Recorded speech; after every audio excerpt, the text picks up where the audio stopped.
Having a cockpit for sim racing is normally the best way to go about at this hobby.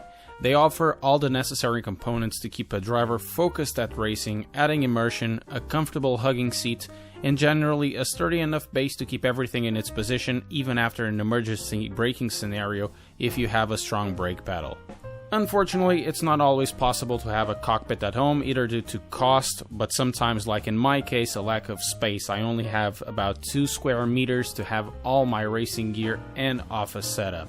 As such, an alternative choice is required that is space sensitive, flexible, and offers at least a good part of the cockpit experience. Wheel stands are popular choices, but today the focus will be on the chair, namely if a gaming chair from a reputable gaming cockpit maker like GTOmega Racing are good options for sim racing and also office use. It should be absolutely clear that this is not a sponsored video. This chair was bought with my own money and also with a few donations from kind viewers that were willing to donate. To them, a thank you.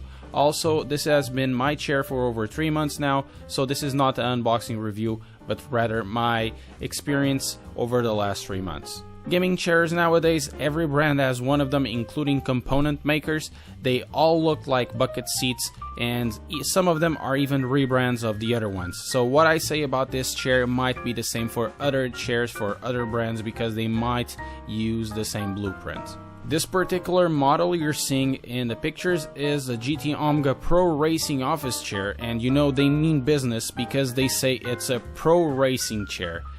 This chair has an aluminum base or aluminium depending where you are, aluminum base in construction, a fabric seat.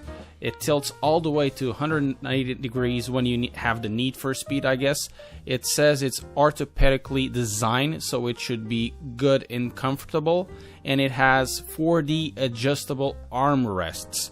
So these armrests go backwards and forwards in time, I guess. All of this is around for 190 pounds plus shipping and handling. One funny thing they added on the description of this product is our office chairs are perfect for your home office, corporate boardroom, and games room. Yeah, sure, you can see this, you know, all corporate CEOs using one of these.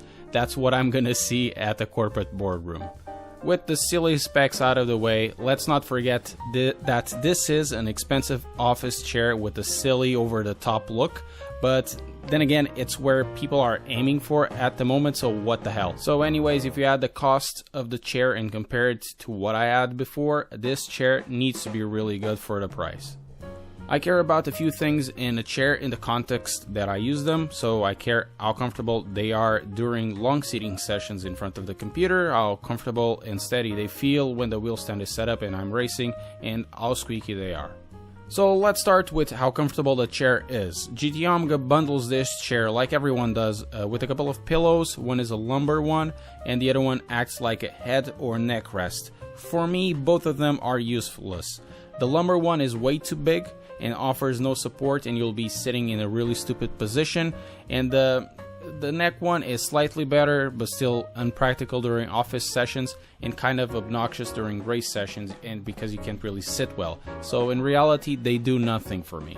As for the chair itself, gimmicks aside, it is extremely comfortable. The back fits snugly into the back of the chair, and because it has so many adjustability features in the height, tilt, and armrests, finding a comfortable position to type in the computer is really easy. The fabric also makes it comfortable during other days or even when using shorts. It is breathable, although it's not quite that soft on contact. Because it's so comfortable, I often see my chair snatched by my wife when I'm not around. In the beginning, she was quite a bit skeptical of the price tag and even giving out the retort of, oh, as long as it lasts, I guess. Now she's more like, oh, please, can I use it? I guess this is pretty good. My friends always also say the same, so that is testament to the chair. The build quality of this chair is top-notch with no squeaking and almost zero flex, which is pretty good for this price point. But now for sim racing, which is the objective of this video, and this is the reason why this chair was chosen.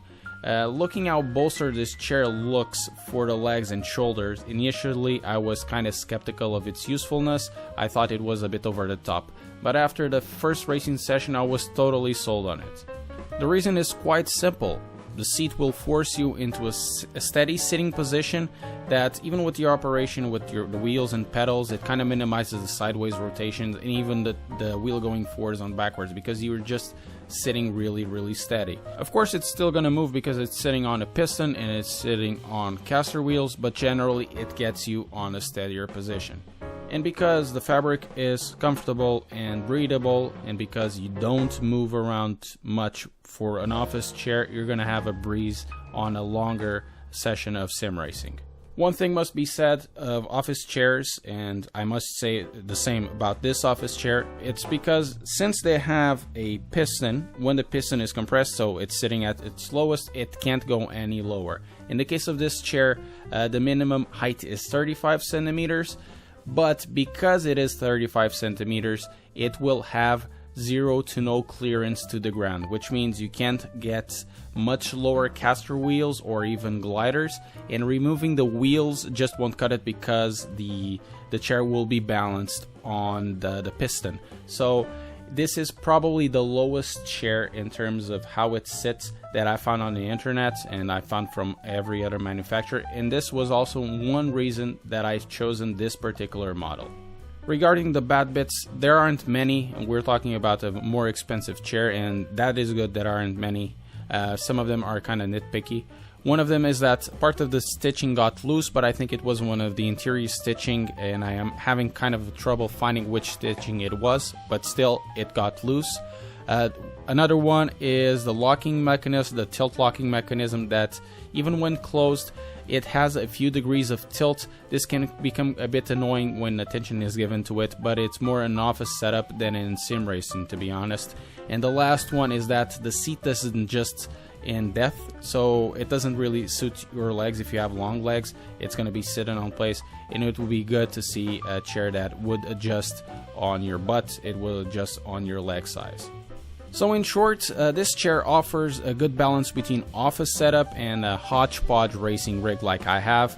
It's comfortable in both situations, though it is better as an office chair than it is on a sim racing mode, because you still tilt around and you still move a bit, even though it's not that much.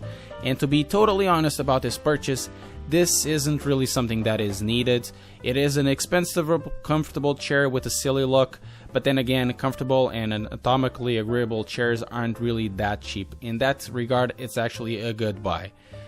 And I tell you like it is, I really like this chair, and it's one of those purchases that I can honestly say this chair will be with me for a long time. And looking back at the chairs that I had during the years, they would stack up the price up to the price of this one. So you know what, might as well give money for a good item than for a few ones that you're gonna dispose after a couple of months. So guys, I hope you have enjoyed this, and if you did enjoy, don't forget to press like, subscribe, and share, and I'll see you next time.